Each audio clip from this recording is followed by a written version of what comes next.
Hello everyone, you're welcome to Wise Man's Online Mathematics. The topic on the board is cosine rule and sine rule. So I'll be applying cosine rule and sine rule to find the solution of this problem.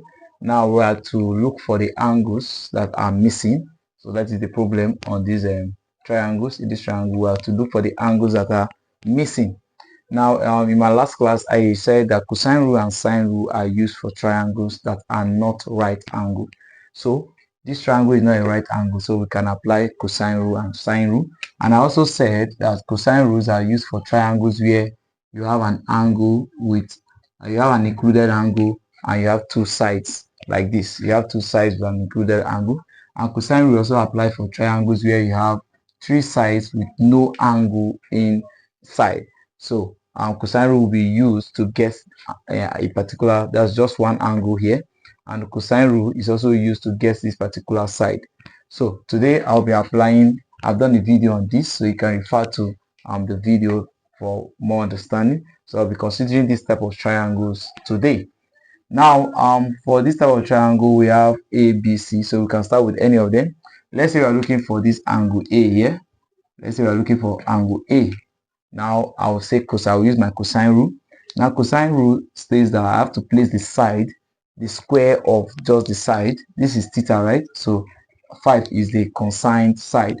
So we have 5 square is equals to the squares, the sum of the squares of the other side, 10 square plus 9 square minus 2 of the product of it. The product of it, that is 10 times 9, then cos theta. So there's a connection between this and this. There's a connection. This is the side and this is the corresponding angle of this particular side. So the connection is between cos theta and 5 square. Cos theta and 5 square. So this is 25 is equals to 100 plus 81 minus 2 times, this 2 times 90 will give you 180 cos theta. So 25 is equal to 181 minus 180 cos theta. So take 181 to the other side. So okay, let me take negative here and then this 25 here. So at the end of the day, it will become 180 cos theta is equals to 181 minus 25. Then 180 cos theta is equals to, when you subtract this, you will get 187, 156. So divide both sides by 180 by 180. So you have that cos theta. This is cos theta will be equals to when you divide 156 divided by 180, we have 0.86667. 6666 is a recurring decimal.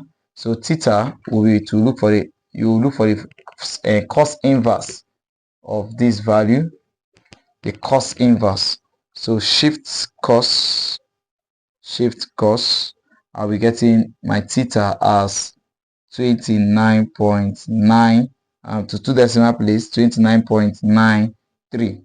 So the value of theta here is what? 29.93. So I've used cosine rule to just the first rule I can use here to look for anything here is cosine rule. So now, having applied cosine rule, I can apply sine rule. So I can apply my what? Sine rule to look for any other thing. Now, okay, we have looked for this, so I can look for any of these angles. So I would like to use cosine and sine rule. Now, since cosine and sine rule is applied when you have a complete detail in the sense that you have an angle with a corresponding side. So I have an angle with a corresponding side, so I can apply sine rule.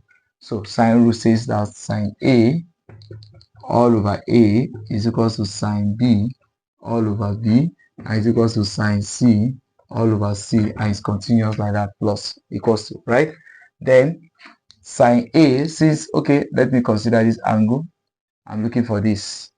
Okay, let me place that symbol there. So since I'm looking for this, let me call it beta, angle beta, or let me just call it angle B. So this is my angle B. Now angle B has a corresponding side 9. So I'm going to use this detail with this.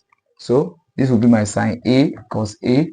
This is sine 29.93 over A, which is 5, will be equal to Since I'm looking for b, so I'll use my 9, which will be sine b all over the corresponding side 9.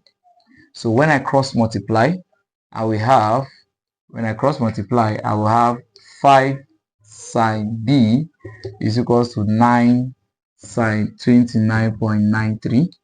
So divide both sides by 5. So sine b will be equal to, now when I take up my calculator, I have 9 multiplying sine 29.93. I have it as 4.4905 divided by 5. So sine b divided by 5, I have 0.8981. So the sine inverse, so I'll be looking for the sine inverse of this.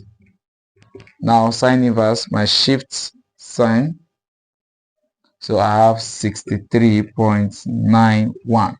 So this value here is 63.91 to 2 decimal place.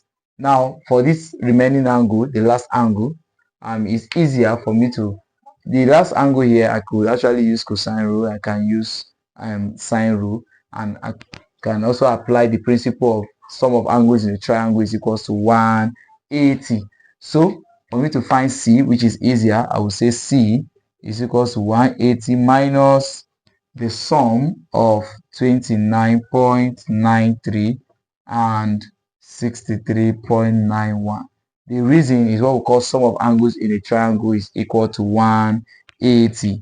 So this is 180 minus, so we have that, then plus 29.93, we have it as 93.83, then 84.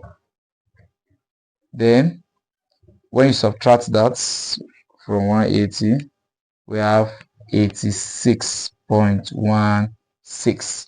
So the last angle here is what? 86.16. So these are the solutions to this particular problem. So in my next class, I'll be treating what problem relating to cosine rule and sine rule. Thanks for watching. Bye bye.